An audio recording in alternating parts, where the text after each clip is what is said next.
Good, because we're live. Ladies and gentlemen, boys and girls, welcome to Kayfabe Corner. I'm your host, JPO, Jordan Pierce Jones. I sit down one of the fastest rising stars of the Florida wrestling scene. Ladies and gentlemen, the one, the only, Roxy, Rouge. Roxy, how are you? I'm doing great. How are you? I'm doing fine. And literally, that is my first question is we're living in some weird, crazy times here. Literally, how are you? How are you doing today? How's everything going for you in wrestling, emotionally? How are you dealing with these crazy tumultuous times? Well, I'm very fortunate because I do 9 to 5 in healthcare. So I get to help those in need. And thankfully, my own, day to day hasn't changed too much. Of course, I'm extra cautious given that the people I'm around. But other than, heightened caution and rolling my eyes at people who don't want to wear masks, it's been great. Good to hear. Good to hear. And now let's get involved. Talk about your journey into wrestling. Correct me if I'm wrong. Usually I say, are you a fan growing up? Were you not a fan growing up? Or when does wrestling first come into you? I wasn't. I didn't even know what wrestling was, to be perfectly honest. I discovered wrestling at the age of 23. And it was because a friend of mine had invited me to an indie show and said, hey, can you support me? And me having a background in theater and knowing the importance of people showing up, said, of course. And I was watching it thinking like, this is the most, if you'll excuse the phrase, magnificent BS I have ever seen in my life. How do I sign up? And the rest is history. I downloaded the network. I started watching. I got completely suckered in. And I got really, really sad that it was never on at my house at home when growing up. It just wasn't what my parents watched. I saw the references and I see them now and I recognize what it was. No idea growing up. None whatsoever. Well, first of all, can I steal Magnificent BS and use it as a show name? Magnificent BS? Yes, absolutely. I like it. I like it. Did anyone draw your attention when you said I'm down on the network, started getting more into? Did anyone really draw your attention? Like, were you like, oh, I really like what that person's doing? Oh yeah, two people in particular, Bull Nakano and Luna Vachon. Luna Vachon especially. It's hard to put into words, but how can you not love her? She is everything. She was tough. She was sensual. She was a force to be reckoned with. The first time I ever saw her, she was wearing the bondage gear that was super high cut up on the hips. And I just thought, oh, I want to be her. So you mentioned, you're getting into this, a little bit later, even just as a fan, you said at 23. So what is the idea to formulate of, okay, I kind of want to be in this now. Like, well, where do you start beginning to, train at and whatnot? Where does the first days of actually getting involved start at? So there's a school here in Fort Myers that I went to called The Crypt, and he wrestled at that same indie show, The Trainer, that I attended. And, my friend had said, hey, you have a background in competitive gymnastics, you did professional theater. Why the hell aren't you doing this? And I said, well, I sure would like to. I like a challenge. So I talked to the trainer. I did my first day. I learned how to tie up and some other chain elements. And I said, oh yeah, I'm continuing because I'm hard-headed. I see something new that catches my interest and I dive headfirst into it. Sometimes it sticks, sometimes it doesn't. So I have 900 hobbies and now a new passion or I guess an old passion. It's been some time for wrestling. So where do you start to come up with the idea of Roxy Rouge? Where does that come from? And also, too, I know the answer, but were you anything before Roxy Rouge? I wasn't anything before Roxy Rouge. Oh, I was actually. Sorry. As memory serves, I was Roxy Riot for all of 7 months before a certain other Riot debuted on WWE. So getting ahead of that because I don't want people to be like, oh, you copied. Like, no, I've been wrestling as this for 7 months, but it doesn't matter. So I switched it to Rouge, which was actually my ex's suggestion. After now looking back, I absolutely should have declined Rouge because it's French for the word red, which is what I always tell people is the reason I picked it. The reason my ex had suggested it is because Moulin Rouge, because I love musicals. I absolutely hate Moulin Rouge, and I think it's one of the worst out there. But Roxy actually comes from Chicago, and the lead character's name is Roxy Hart. Oh yeah, oh, I love Chicago. Fantastic. I was That was just one of my favorite the car musicals. the other day. Which I think you don't like that song, do you, What? Mr. Cellophane? That's like the skip song in that show. Oh, we've had this discussion. That's right. How dare you? Okay, we'll move on from How that. But dare yeah, I? how dare you? It's a wonderful song. It's a I song I think go to. anyone sound off in the comments. Mr. Cellophane is the #1 skip song in Chicago. The numbers people remember are the Hot Honey Rag, All That Jazz, and Cell Block Tango. What was the first one you said? The Hot Honey Rag. It's the dance at the end with Velma and Roxy. Oh, I think they can think of Mr. Cellophane before they think of that. I doubt it. I seriously doubt it. Everyone goes to her in the bathroom, coughs, gets Who got popcorn, nominated for the whatever during Oscar? Cellophane. John C. Reilly for that performance. That's who got nominated for the Oscar. Okay, and those shows are rigged. What's your point?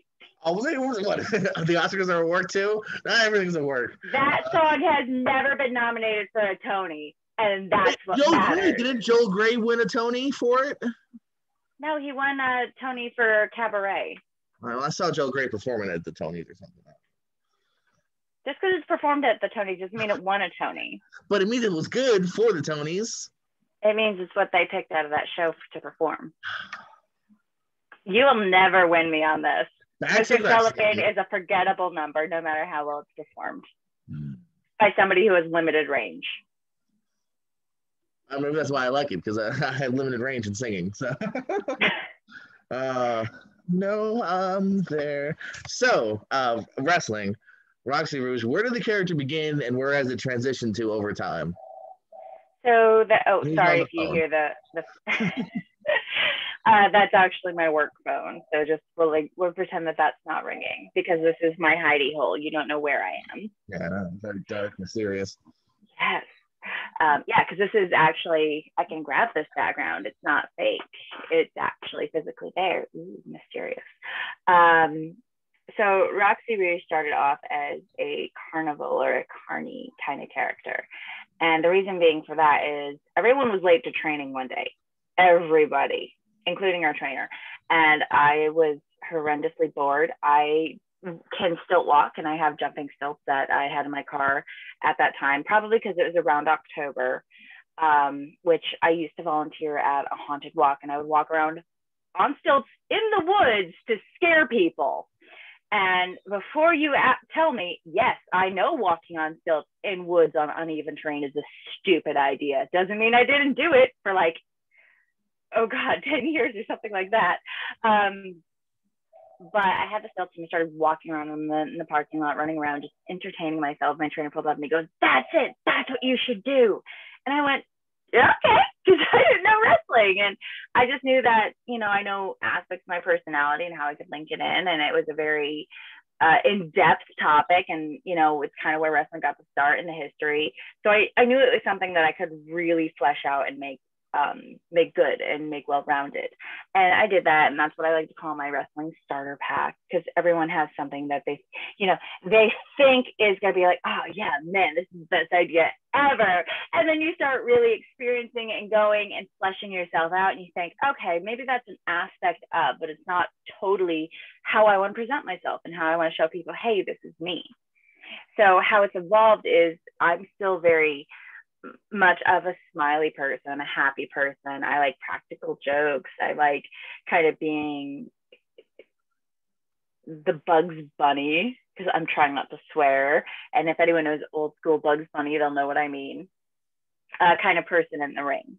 So it's evolved into the Madam of Mischief and kind of being the foil to almost everybody. And if I'm a heel, it's a little more vicious, a little less sorry, a little less, I'm not here for your entertainment. I'm here for mine at any cost.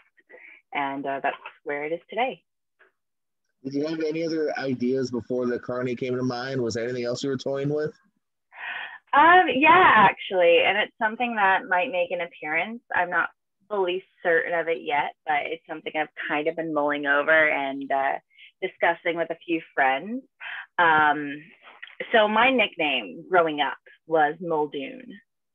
And this is because as a child, I had no sense of self-preservation. If I wanted something, if I wanted to do something, if I wanted to be in a certain area, come hell or high water, I was doing it or I was going there.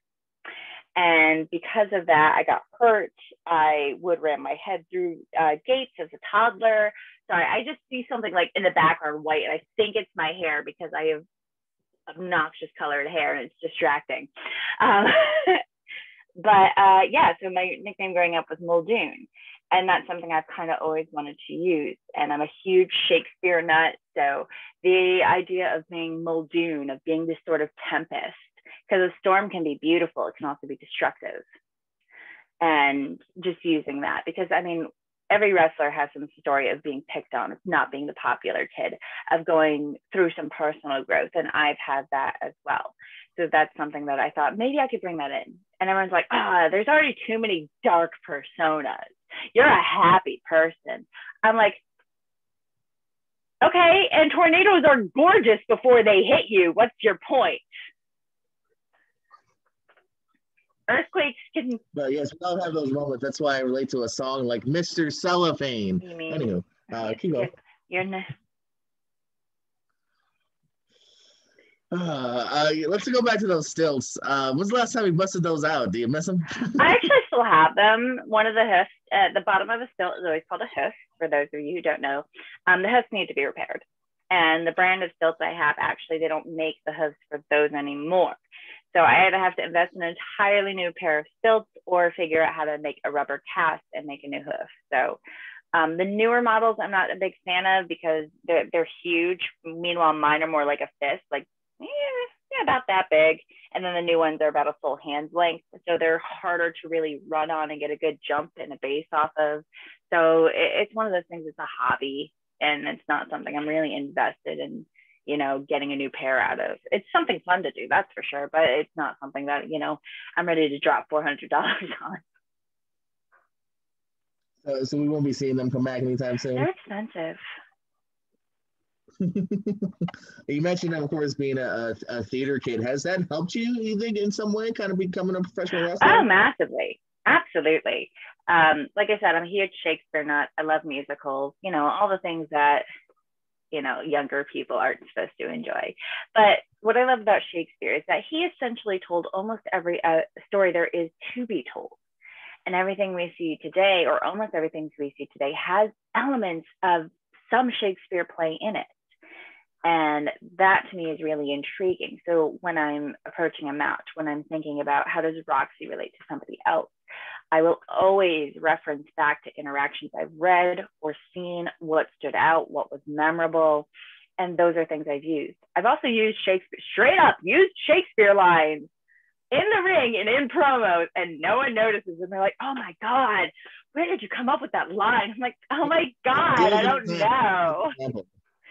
Give us an example. I'm sick when I look at you. That's Midsummer's Night's Dream. You change the verbiage to make it a little more modern, but I am sick when I do. Look on the, there's a really fun line in Midsummer's Night's Dream. Though she be little, she is fierce, which everyone's like, yeah, empowerment. I'm like, no, that was a straight up dig. Oh God, there's a great line in Hamlet. No. That's the whole line. So,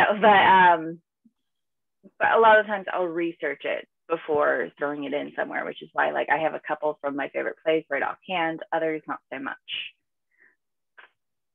But back to Tree Branch has acting help. But because you do exercises in theater classes, you have interactions on stage that normally you wouldn't. So do I think I have an advantage over the average person without, formal training? Yeah, of course I do. It's just something that I've had that experience and I can call back on that experience. I've been forced to cry. I've been made so angry I couldn't see. All as part of exercises. That way, when I need to pull that emotion again, I know exactly what it feels like and how to bring that forth and bring that out of my character. And sometimes it's method, sometimes it's memory. Very nice, very nice. What are some of your favorite matches you've had? Who have you really clicked with? Oh, so a couple years ago, I had a great match at ACW with Shotzi Blackheart, and that was just really, really phenomenal. She is just such a talent and so creative.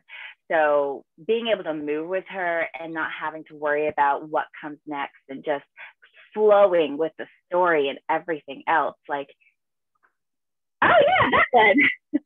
Way to that was quick.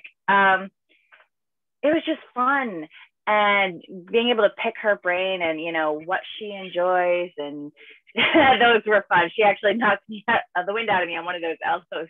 She goes, and like real quick, she's like, "You okay?" I'm like, "I'm good." So she was fun. Another one recently was my match at Atomic Wrestling, Atomic Revolutionary Wrestling, with Chrissy Vane, who is a veteran in the business, and she's another one just really calm and collected in the ring, and she really invested in telling a story, which I so appreciate because that's all I was there for. And just the experience to be in the ring with somebody who's been in the business as long as she has, and not to mention the match went really well, and it was just really fun. And that was actually one of the first times I've used the torture rack, and the fact that it just went over really well. And she and I are about the same height. So for us to have a match where we're equally hitting each other with as much as the other person is hitting each other, it just like, oh man, I would do it again in a heartbeat. She was so fun. Let me see. My other top third, it's hard because I've wrestled, my best friend of me, Chelsea Durden, she and I have gone back and forth a million times. I made a lifelong friend out of the process. I wrestled Bia Yim, and she was funny as hell and just so fun to work with. Leva Bates, who was really fun to talk to, and had a lot of great ideas. Like Leva could sound off ideas. Like I was like, "Oh, I want to do this," and she's like, "Oh, I know how to get to that." That was also at Atomic. Oh yeah, that's Chelsea. That was in the Panhandle in Florida.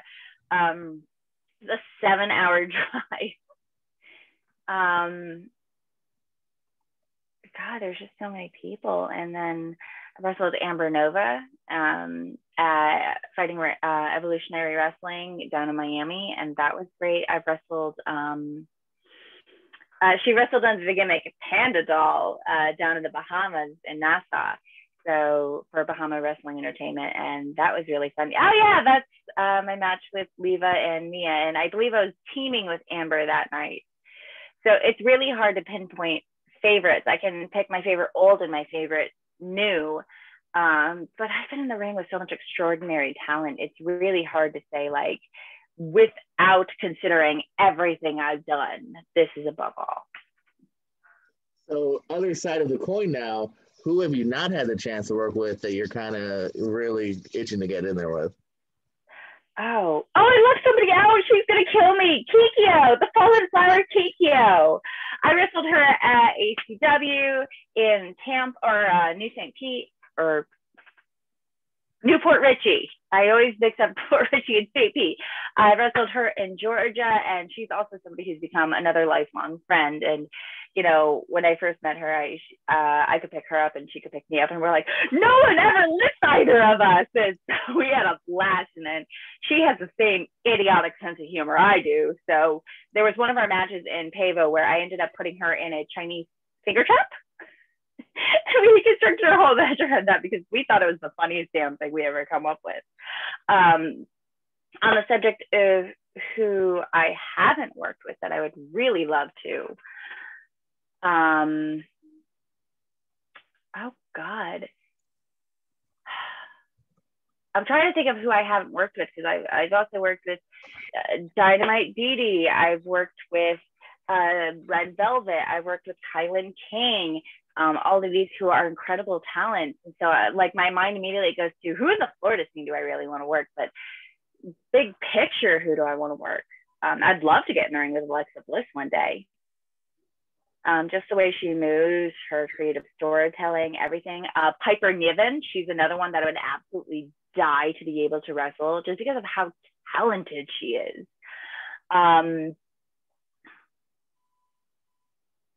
Yeah, Piper Niven is definitely my top pick for who I would love to wrestle. because she's just talented and she sounds cool when she talks. And yeah, just watching her in the Mae Young Classic, that was the first time I saw her, and I immediately said, oh man, if I ever go to Scotland or the UK or anywhere close to her, I gotta track her down. If anything, just to shake her hand and say, oh my God, I love your work and everything you do in wrestling. What are some of your favorite promotions and locker rooms? Who's been really inviting and welcoming to you recently? I didn't hear that at all. I might have said it too fast. It's too fast or something. That happens. What are some of your favorite promotions and locker rooms? Who's been really inviting to you? Okay, so WXW, without a doubt. And that is run by Afa Watsamon and Ricky Santana. And they are just like, when they say it's a family, they mean it, and not in the toxic workplace way. Because everyone knows, who's ever worked in an office knows what I mean there. But in the most genuine sense, they're there for the talent. They want us to learn. They want us to grow. They want us to be molded as entertainers and as athletes. They are constantly pushing us to do better and be better. And not to mention, the people in the locker room are some of the kindest and most talented I've ever met. There are guys who are greener than the grass, and then there's men in there and women in there who have been there, done that. And it's amazing to see everyone interacting with each other on such a respectful level. And yeah, that's one of my favorites. I also really enjoy ARW, Atomic. That is just such, you don't know who you're going to meet when you walk into that locker room. There are people I've known forever, and there are people I'm meeting for the first time. There's always a match on that card that I'm like, all right, I'm going to make sure I sit and watch this one, because this is one that I know I want to take notes away from. And then just the camaraderie. It doesn't matter where you are on the card, you better be breaking down the ring at the end of the night. Everyone pitches in and everyone helps in some sort of way. And they actually just got a TV, they're going to be on Fight TV, which is amazing for them, long time coming. And those are both in Florida. And then, of course, there's SWA in Pavo, Georgia. I've always enjoyed going to Georgia. I mean, ever since the Panorama started, I haven't been able to go, but I do really enjoy them and hope to go back sometime soon. You mentioned Georgia, SWA. Is that one of the longer drives? How long of a drive is that for you? Pavo is 5 hours away from where I'm at. Sometimes 5.5, depending on who's driving. Sometimes 4.5, depending on who's driving. What's one of the longest drives you've had for wrestling? That would be New South in Hartselle, Alabama. And that's run by Dump Sanders. I've had 3 matches there. 1 mixed tag, 1 6-woman tag, and then another kind of 6-woman, you tag yourself in, and I don't know what that's called, but we're all 6 versus 6, but you had to tag to be in the ring. So it was a novelty match, but that was 14 hours. Depending on the route you take. I say 14. If you look on Google Maps, it says 12. But my first time going up there, I made the mistake of driving through Atlanta, Georgia. Don't do that. The Atlanta City Highway sucks. You'll be stuck in traffic for hours. You're much better cutting through the Panhandle, cutting up through Alabama. But that's definitely the longest, especially because we didn't sleep in between. We drove up, we did our match, did our thing, power nap for like an hour, and drove all the way back because I had to work the next day at 8 a.m. like an idiot. I didn't just take the day off. I was like, no, I can do both. But it's definitely a memory, and a fun one at that. Very nice. So where do you see Roxy Rouge in 5 years? I don't know if Roxy's going to be around in 5 years. Oh, what does that mean? Might mean there is a gear change coming up soon. And I'm always looking to develop myself personally as an athlete and as an entertainer. So there might be a point where Roxy gets retired and a whole new side of The person you're seeing right here comes on out.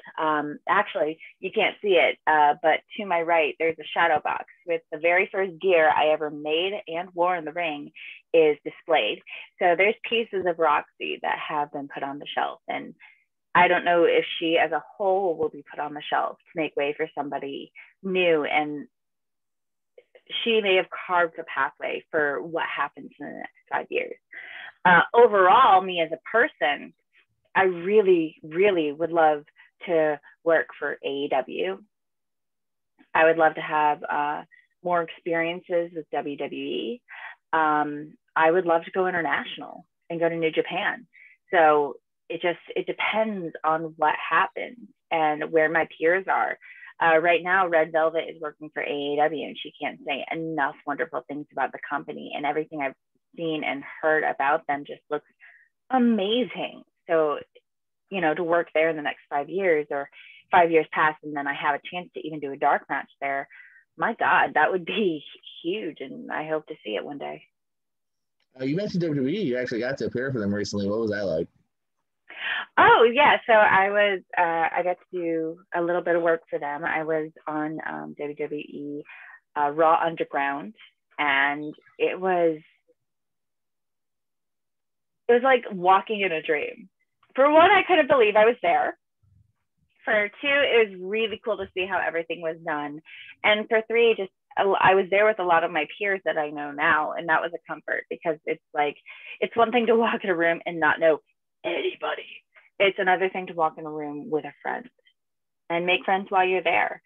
The whole experience was just like one of those, I can't wait to do this again. And catering was delicious. Catering was so damn good.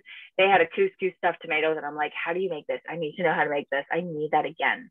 And then watching Raw live and seeing everything that goes on behind production, how it's set up, how it's executed, how the men and women are doing the matches beforehand before they go out to the ring. It was surreal, to say the least.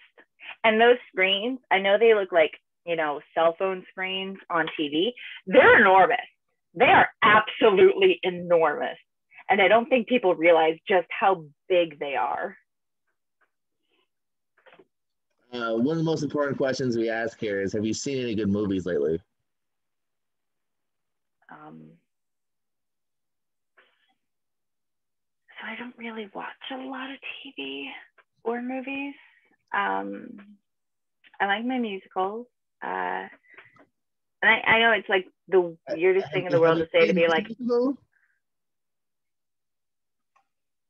oh, you mean, hold on, I gotta go to the bathroom. Now seems like a good time. No, don't leave.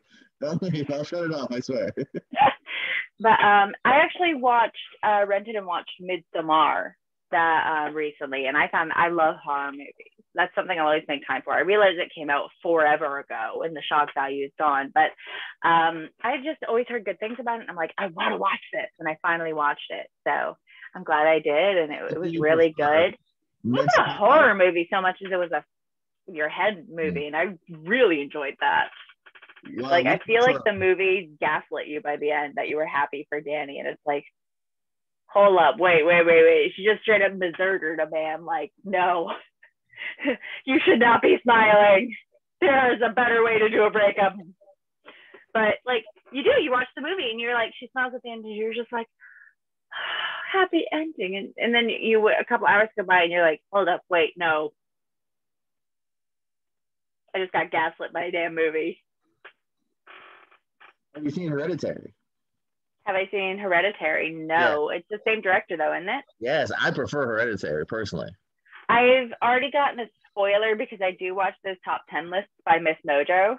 Oh, yeah, totally. So, the head getting taken off by the tree, seen it. But no, I haven't seen that. That's a setup. That's in the first 40 minutes, like the head. Oh, it is? So, yeah, that's an early setup thing. So, yeah, much more so. No, that's one I do need to see, because I do enjoy horror movies. And yeah, it's in the same. I recommend it. If you like Midsommar, check out Hereditary. Oh yeah, I'll often watch things like Darren Bowsman. I really enjoy things he directs. Like he had an independent project years ago called Abattoir, which is a French word for slaughterhouse, and the concept was just amazing. Yeah, it's an indie film. Who gives a crap? It was excellently done. The dialogue, character was all there, and it was a new friggin' concept. Like, finally, it could have been the drizzling as far as content. But you never asked. You can curse if you want to. Oh, I was trying to avoid it like so hard. You were. But yeah, it had a brand new concept, and I was like 110% there for it. Plus, I love Rouge the Genetic Opera, which I know people either love or hate. And also The Devil's Carnival. Like, they're indie cult films. Like, you either love them or you hate them. And I definitely love them. And I don't care what that says about my taste level. Let people enjoy things. I respect it. I don't know if I love or hate it. I'm one of those weird ones. I respect it. I like the honesty that goes into it, but I can totally get into it. Yeah, because it was a stage operetta before it was a movie, yeah. And then the Repo Man movie came out, like the commercialized one. It was like, oh, would you love? Even if you produce this at the same time as Rouge the Genetic Opera, the operetta existed for 17 years before your damn movie came out. So I don't want to hear it. They stole the idea and they ruined it. I didn't even watch it because I was just like, no. It's I do not support idea thievery. Any plugs or any place where fans can reach you, or bookings or merch plugs, stuff like that? Oh, absolutely. So you can find me on Instagram or Twitter as the Roxy Rouge, no spaces, and that's Rouge, not Rogue. You can find me on Facebook, www.facebook.com/Roxy Rouge Wrestle. And most recently, I have joined. Yes, that is my Instagram. Lots of pictures of pets, random projects, sometimes thirst traps, and wrestling videos. Content for everybody. Hey. And then most recently, I joined TikTok. I'm not going to share that handle quite yet because I haven't quite figured that app out yet. I very much enjoy scrolling through it, and I follow a bunch of people, and I lose a lot of time on TikTok for no good goddamn reason. I downloaded it to make fun of it, and now I'm on here like, oh my God, this is a good idea. So I'm just like, I just lost 3 hours scrolling through a minute video app. What is wrong with me? But I'm still figuring that out. So eventually I'll drop that on my Instagram, where you can find me on TikTok, because it'll probably be some fitness nonsense, humor, sewing, and creative content, whatever it ends up being. Any parting words for your adoring millions and millions of fans? Oh, yes. Oh, no. For those of you who do follow me, I really appreciate the support. We all have dreams that we're going after, and you supporting mine really does mean a lot.